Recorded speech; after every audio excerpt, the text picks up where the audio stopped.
Hello guys, so as you might have seen that many attempts are being made to hack our accounts and यार ये सब देखकर ना मुझे काफी हंसी आ रही है टू बी ऑनेस्ट कि क्या ही डरपोक लोग हैं यार ये मतलब सोचो 20-21 साल के बच्चों से डर गए ये। मतलब कौन होता है जो खुद को इतना महामानव कहलाता है, खुद को इतना विश्व गुरु कहलाता है, लेकिन जब इन्होंने देखा कि 20-21 साल के बच्चे अब इनका मजाक उड़ा रहे तो ये अब सीधा अकाउंट हैकिंग पर आ गए। चलो ठीक है, मान लेंगे अब ये अकाउंट हैक करने में सक्सेसफुल भी हो सकते हैं, और अगर सक्सेसफुल ना हुए तो ये क्या करेंगे, ये अकाउंट रिवोक कर देंगे, ये अकाउंट डीएक्टिवेट कर देंगे या मेरे ऊपर केस कर देंगे। लेकिन ये लोग भूल रहे कि ये मूवमेंट ये इस अकाउंट तक लिमिटेड नहीं है। ये मूवमेंट अब उस पूरे 1.8 मिलियन लोगों के हाथों में है जिन्होंने इस मूवमेंट को खड़ा किया है। तो एक कॉकरोच जनता पार्टी का अकाउंट बंद करके आप कुछ नहीं कर सकते। मुझे समझ नहीं आ रहा है भाई क्यों लोग इनको इतना ये कहते हैं कि दुनिया के सबसे बड़े नेता है, देश के सबसे स्ट्रांग इंसान है, आज तक के सबसे स्ट्रांग प्राइम मिनिस्टर है। भाई कैसे स्ट्रांग प्राइम मिनिस्टर हो आप जेनजी से डर रहे हो? मतलब 20-21 साल के बच्चों से कौन सा दुनिया का कौन सा नेता डरता है यार? क्या चल रहा है, क्यों क्या मजाक चल रहा है? मतलब यहाँ 20-21 साल के बच्चे आपका मजाक उड़ा रहे हैं तो आप उनके अकाउंट बंद करवा दोगे, आप उनका इंस्टाग्राम का पूरा एक्सेस रिवोक वो सब कर दोगे। लेकिन वहां पर चाइना जब हमारी टेरिटरी में घुसता है इंडिया की, तब आपसे एक शब्द नहीं बोला जाता। आप हमारे ऊपर दादागिरी कर रहे हो, आप हमारे ऊपर अपना जो भी आपके पास पावर है उसका मिसयूज करके आप लोगों की आवाज सप्रेस कर रहे हो, आप यूथ की आवाज सप्रेस कर रहे हो। आपकी ये सारी पावर अपने ही लोगों के अगेंस्ट क्यों चलती है, अपने ही कंट्री के लोगों के अगेंस्ट क्यों चलती है? जब चाइना हमारी टेरिटरी में घुसता है तब आपकी पावर कहां चली जाती है? मतलब क्या ही कावड़ लोग हैं यार। और पता नहीं क्यों इन लोगों को, क्यों कुछ लोग इनको ऐसा समझते हैं कि नहीं भाई आज तक की सबसे स्ट्रांग प्राइम मिनिस्टर है, सबसे ब्रेव प्राइम मिनिस्टर है। अगर आप वाकई में ब्रेव हो ना तो डरो मत यार, कुछ नहीं करेंगे ये बच्चे आपका। ये क्या कर रहे हैं, ज्यादा से ज्यादा मजाक उड़ा रहे हो, ज्यादा से ज्यादा ये कह रहे हैं कि हमें कॉकरोच जनता पार्टी पसंद है। क्या हो जाएगा उससे?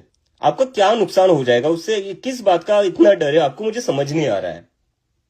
Y are you so scared and that too of kids who are just college going students? This is so ridiculous. मुझे तो समझ नहीं आ रहा है गाइस। अब आप लोग ही देख लो, आप लोगों ने एक मूवमेंट खड़ी करी है। मैं अभी भी कह रहा हूं ये मूवमेंट मैंने खड़ी नहीं करी है, आप लोगों की मूवमेंट है, आप लोगों ने खड़ी करी है। क्योंकि पॉसिबल ही नहीं होता इतने 2-3 दिनों में इतने 1.8 मिलियन लोग एक साथ आ जाए। ये आप लोगों ने डिसाइड किया था, ये आप लोगों की फ्रस्ट्रेशन थी, इसलिए आप लोग एक साथ आए हो। और जब आप एक साथ आ चुके हो अब तो दिख रहा है कि ये लोग कैसे डर रहे हैं, और इस डर के कारण how they are trying to suppress our voices. And there are some people who believe that they are the so called strongest prime minister we ever had. अरे इतने स्ट्रांग हो आप, एक प्रेस कॉन्फ्रेंस ले लो एक। मैं पिछले 2 दिन में कम से कम मैंने 20-25 इंटरव्यू दिए, और हर एक इंटरव्यू में मैंने हर क्वेश्चन का आंसर किया है, चाहे कितना भी डिफिकल्ट क्वेश्चन क्यों ना हो। मेरे से जितना बनता था मैंने उतना आंसर दिया है, मैंने उतनी चीजें एक्सप्लेन करी है।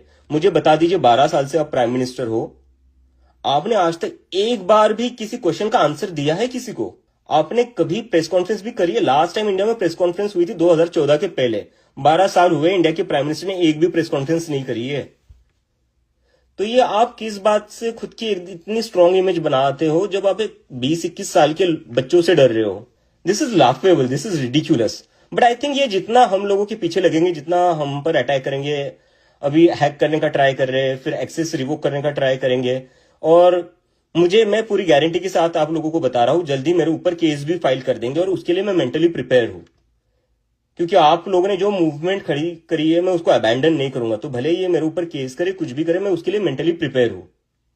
लेकिन मैं बस ये पॉइंट आउट करना चाहता हूं कि ये कितने डरपोक हैं, और ये ऐसे ही डरा डरा कर लोगों को अपनी पार्टी में ले आते हैं। राघव चड्ढा भी ऐसे ही गया था डरकर, और उससे कुछ नहीं बोला गया बीजेपी के अगेंस्ट। वो जेनजी की आवाज बनने की ट्राई कर रहा था, लेकिन उससे बोला कुछ नहीं गया। लेकिन मैं बोल रहा हूं, मुझे थ्रेट्स मिल रही है, मेरे मेरी सिस्टर को भी थ्रेट मिल रही है, तो मैंने उसको बोला है कि तू अपना अकाउंट डीएक्टिवेट कर दे। मैं नहीं चाहता कि मेरी वजह से मेरी फैमिली के ऊपर कुछ आए। मैं नहीं चाहता जो मेरे फ्रेंड्स है उनके ऊपर कुछ आ जाए just because I am taking a political stand. But now that I have taken a political stand, I won't back of. But I just wanted to expose how scared, how coward these people are. And I hope that you are realizing it too. And I hope that you will speak up. You will say something about this. Because tomorrow this account might not exist. Tomorrow my account might not exist. And within few days, I don't know, they might even file a complaint against me. What after that? Would you let this movement die, which you have created? Would you want this movement to die? Think about that. And if you really care about this movement, this is your time to speak up. Because for how long we are going to tolerate this shit? This is not democracy. Where people's voice are suppressed in this way by hacking accounts, by revoking their access.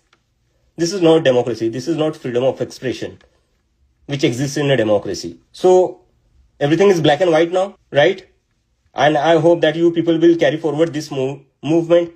Even if these accounts get deactivated, I hope that every one of you, each one of you, will keep raising their voices, because this is not just about one person. This is not just about one cockroach Janata Party handle.